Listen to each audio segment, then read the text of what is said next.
Эми мектеп биздин Караколдун тургундары ал жөнүндө камсынабаса болот. Кече күнү мен Караколдун тургундары менен базардын жанына барып жолугуп келдим.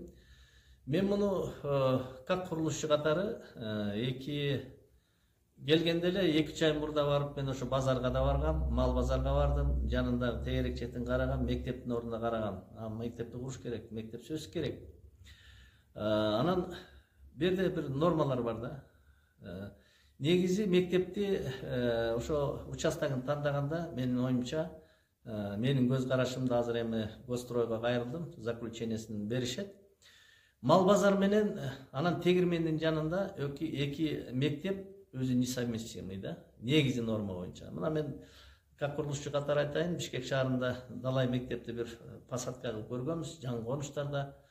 Өзүнүн нормативтери бар, расстояниясы бар. 1000 метр дейбизби, 500 метр дейбизби, анан тегирмендин жанында да мен элдер менен жолукканда айтты, ошол жерден шум болот экен.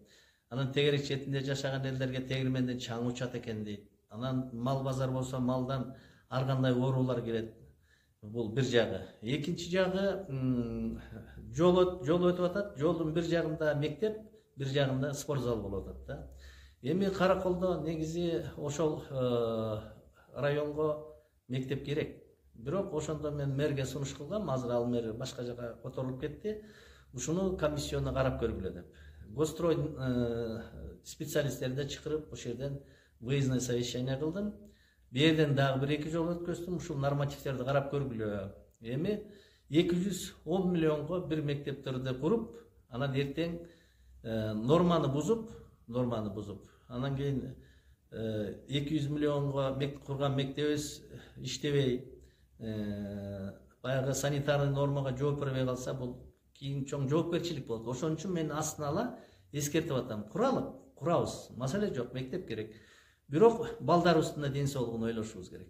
Норманы да караш керек. Санитарный норманы, анан мектепти куруп алсак, анан ал жерде уруксат кагаздарына жазыптыр, заключение бериптир, Гостройдун специалисттери ошол жерге при условии деп коюптур. Эгер силер ошо спорт зал менен мектептин ортосунда подземный переходду курсаңар, уруксат беребиз деп жазыптыр да. Мен кагаздарын көтөрүп көрдүм.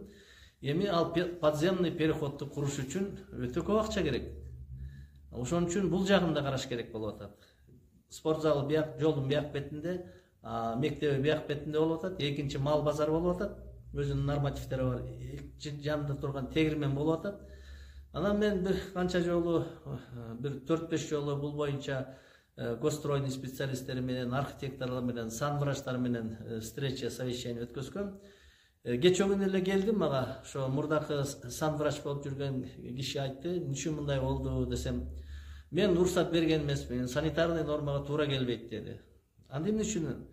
Анан кийинки жаңы санврач келиптир, ал киши уруксат бериптир. Ал айтты, "Мени кыйнап кол койдурган ошол жерден" деди.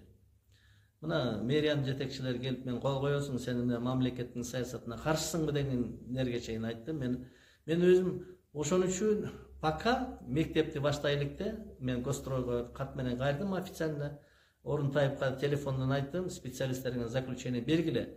Биз 200 миллионду жумшап салсак, ал эртең туура эмес мектеп санитарный нормага туура эмес келип калса 200 миллионду ким возмещать этет? Буга ким жооп берет?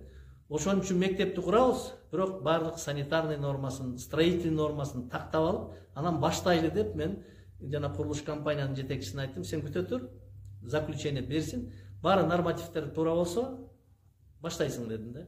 Анан эми видимо берден азыр туура эмес уруксатты кагаздарын ошо отбор участокты кылганда видимо болуп калабы деп муну мен ойлоп атам, бирөөлөр ушуну уюштуруп атат. Эми курулушчунун сөзсүз куруш керек, акчаны алып кетиш керек да. Эртең балдардын келечеги, нормаларды, балдардын ден соолугу үчүн кымбат. Мектепти мен айтып коеюн, сөзсүз курулат.